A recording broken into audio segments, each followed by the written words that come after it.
ինչ հետաքրքիր ֆենոմեն կա ստեղ, մենք հայերով բիզնես ենք անում, մեծ բիզնես ենք անում, բայց հաճախ բիզնես անելն ու բիզնես կառուցելը տարբեր բաներ են։ Երբեմն օրինակ Coffee House-ի օրինակը, այս իմաստով շատ լավ օրինակ է, ֆանտաստիկ օրինակ է, տղեկը բիզնես անում են ու բիզնես կառուցում են զուգահեռ։ Կարող է, եթե մենակ բիզնես անեին, ավելի արագ աճեին, ավելի արագ բան զարգանային, քան հիմա են, ու միավոր ժամանակի մեջ ավելի շատ փող աշխատեին։ Բայց իրանք բիզնես կառուցում են, ու Coffee House այսօր Հայաստանի քիչ բիզնեսներից է, որ այո, հնարավոր է ծախել, եթե տղեկը մի օր ուզենան ծախեն, կարան ծախեն։ Վստահ եմ։ Ահա։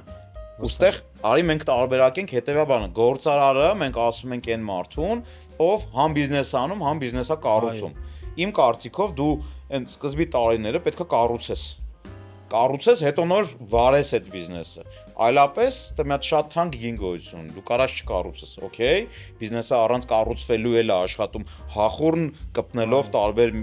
բիզնես մոդելի տարբեր բլոկներ կպնում է, ինքը աշխատում է, շահութաբեր է եւ այլն եւ այլն։ Բայց այդտեղ մի հատ շատ կարեւոր գին կա, դա սեփականատիրոջ կյանքի ուշադրության ու էներգիայի գինն է։ Իսկն ինքը այն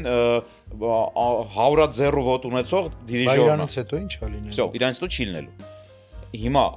պետքա մենք բոլորս գանք այն կետին, որ հասկանանք, ստոպ, կա բիզնես անել, կա բիզնես կառուցել։ Բիզնես կառուցելը ուրիշ որակներ է պահանջում, ուրիշ գիտելիք ու գործիքներ ու ռեսուրսներ է պահանջում։ Իսկ բիզնես անելը ուրիշ։ Երբեմն տարբեր մարդիկ են պետք դրա համար։ Երբեմն դու պետքա պարտներ ունենաս, օրինակ ես ինքս այդ կառուցելու process-ի մեջ ուժեղ չեմ։ Ես ունեմ շատ ուժեղ պարտներ, մեր business development group-ում գիտես, Հայաստանում կրթության ոլորտի ամենախոշոր ընկերություններից է այս բանը, եթե ոչ ամենախոշորը,